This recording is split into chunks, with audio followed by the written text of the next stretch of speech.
The 38th Ordinary Session of the African Union Assembly has officially come to a close, highlighted with the election of a new chairperson and deputy chair of the African Union Commission.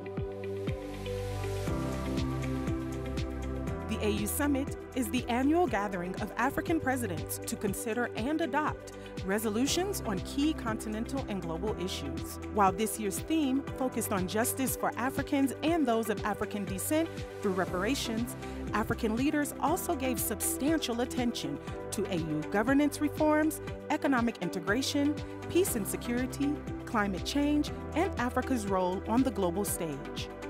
As the continent's premier development finance institution, the voice of the African Development Bank is crucial when updating African leaders on critical development issues and other initiatives led by the African Union. From current regional economic trends, the future trajectory, and the policy reforms needed to achieve impactful results can all be found in the bank's 2025 Macroeconomic Performance and Outlook Report, which launched on the sidelines of the summit.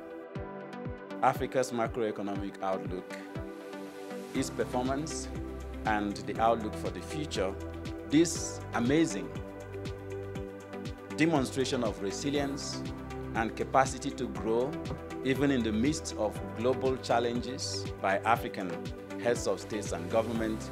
And I want to start with saying, let's give them a big round of applause. In the standing room only conference hall, the bank also co-hosted a high-level roundtable on malnutrition. Here, member countries outlined bold homegrown solutions to addressing malnutrition and some collective actions to enhance multi-sectoral collaboration. Alongside the Heads of State Assembly, the chief economist launched two reports: the African Financing Stability Mechanism and Framework on Key Actions to Achieve Inclusive Growth and Sustainable Development. Bank President Dr. Akinwumi Adesina delivered a final address to the AU Assembly, sharing implementation progress of key bank initiatives. Dr. Adesina goes down in history as the first president of the African Development Bank Group to address the AU Assembly for the first time in February 2022. Every year since, African heads of state have looked forward to receiving updates on bank initiatives supported by the African Union. And this year was no different, as we hear in his farewell message.